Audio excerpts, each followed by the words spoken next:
کل ایک مسجد کے امام صاحب نے تعزیہ داری کے تعلق سے کچھ سوال پوچھے اور ساتھ ہی یہ بھی پوچھا کہ اگر کوئی عالم یہ کہے کہ میں اعلی حضرت یا دیگر علماء کا تعزیہ داری والا فتویٰ نہیں مانتا تو اس کا کیا حکم ہے؟ جواب سے پہلے میں دو باتیں کہنا چاہتا ہوں۔ نمبر ایک، ماہ محرم میں سنی علاقوں کے ائمہ حضرات بڑے ہی صبر آزما حالات سے گزر رہے ہوتے ہیں۔ انہیں دین و شریعت کی نگہبانی بھی کرنی ہوتی ہے اور عوام کے تانوں کے تیر بھی کھانے پڑتے ہیں۔ سال بھر تک پیشاب کر کے استنجا نہ کرنے والا مسلمان ماہ محرم میں مومن کامل بن جاتا ہے۔ فرائض و واجبات کو خاطر میں نہ لانے والا ماہ محرم میں خود کو اسلام کا ٹھیکیدار سمجھنے لگتا ہے۔ امام مسجد پر روب جھاڑتا ہے، فاتحہ کے لیے چوک اور تازیوں کے پاس بلواتا ہے۔ اگر امام صاحب نے مسئلہ بتانے کی کوشش کی تو انہی پر چڑھ دوڑتا ہے۔ امام مسجد ایک عجیب ہی کشمکش میں ہوتے ہیں۔ ایک طرف شارح بخاری اور مفتی جلال الدین صاحب امجدی کا فتویٰ کہ چوک پر فاتحہ دینے والا امام قابل امامت نہیں، اور دوسری طرف عوام کا اصرار کہ فاتحہ جبھی ہوگی جب چوک پر تازیہ میاں براجمان ہوں گے اور قدموں میں پیش ہوئے کھانوں کو دیکھ رہے ہوں گے۔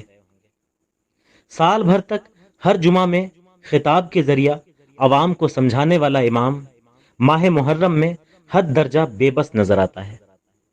نمبر دو، دوسری بات یہ کہ داڑھی ٹوپی والے بعض مولوی صاحبان جنہوں نے مدرسے میں کچھ ماہ و سال گزارے ہیں، دین و شریعت کے لیے اکثر یہی لوگ فتنہ بن جاتے ہیں۔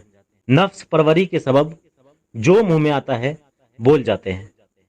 عوام الناس ان کی داڑھی ٹوپی اور مدرسے سے فراغت دیکھ کر اور بالخصوص اپنی موافقت میں پا کر انہیں سند بنا لیتے ہیں اور کہنے لگتے ہیں کہ فلاں مولانا نے تو ایسا کہا ہے، فلاں حافظ صاحب تعزیہ کے جلوس میں آگے آگے رہتے ہیں۔ اب امام صاحب کے لیے مسئلہ بن جاتا ہے کہ وہ کیا کہیں، کیسے کہیں۔ کل کے سوال میں کچھ ایسا ہی معاملہ درپیش ہوا ہوگا۔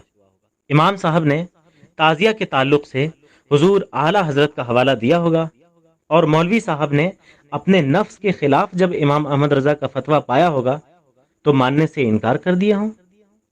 یاد رہے، مطلق فتویٰ حکم شرع اور احکام دین کا نام ہے، اس کا انکار کفر ہے۔ مثلا اگر کوئی کہے کہ میں فتویٰ نہیں مانتا تو گویا وہ یہ کہہ رہا ہے کہ وہ حکم شریعت نہیں مانتا۔ ایسا شخص کافر ہے۔ اور اگر کسی خاص فقیہ کا فتویٰ نہیں مانتا یا کچھ خاص مسئلے میں نہیں مانتا تو پھر اس کا حکم الگ ہے۔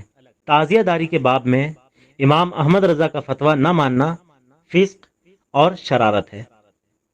ماضی قریب کی چند شخصیات مثلا شارح بخاری مفتی جلال الدین امجدی، مفتی بحر العلوم اور تاج الشریعہ وغیرہ کے فتاوی اور کتابیں دین و شریعت کی صحیح تشریح و تعبیر ہیں۔ عقائد ہوں یا معمولات، ان کتابوں نے جو بیان کیا وہی حق اور درست ہے۔ اس سے ہٹ کر کوئی لنگڑی لنجی تحقیق سامنے آئے تو اسے اپاہج اور ناقص سمجھ کر سائڈ کر دینا ہی سلامتی کی راہ ہے۔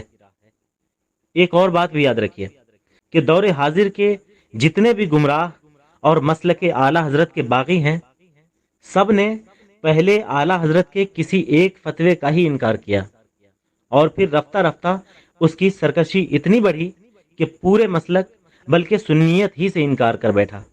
چند مصباحی صاحبان نے شروع میں حضور اعلی حضرت کے ایک آدھ فتوے پر ہی اعتراض کیا، اور آج نوبت یہاں تک پہنچی کہ امام احمد رضا کا پورا مسلک ہی ان کے نشانے پر ہے۔ لہذا جہاں کوئی مولوی نما شخص اعلی حضرت کے کسی فتوے کے خلاف بولے، سمجھ لیں کہ گمراہی کے جراثیم اسے لگ چکے ہیں۔ فضل الہی نے اگر شفا نہ دی تو وہ دائمی مریض بن کر مرے گا۔ مولا تعالی ہم سب کی حفاظت فرمائے اور مسلک اعلی حضرت پر ہمیشہ قائم رکھے، آمین یا رب العالمین۔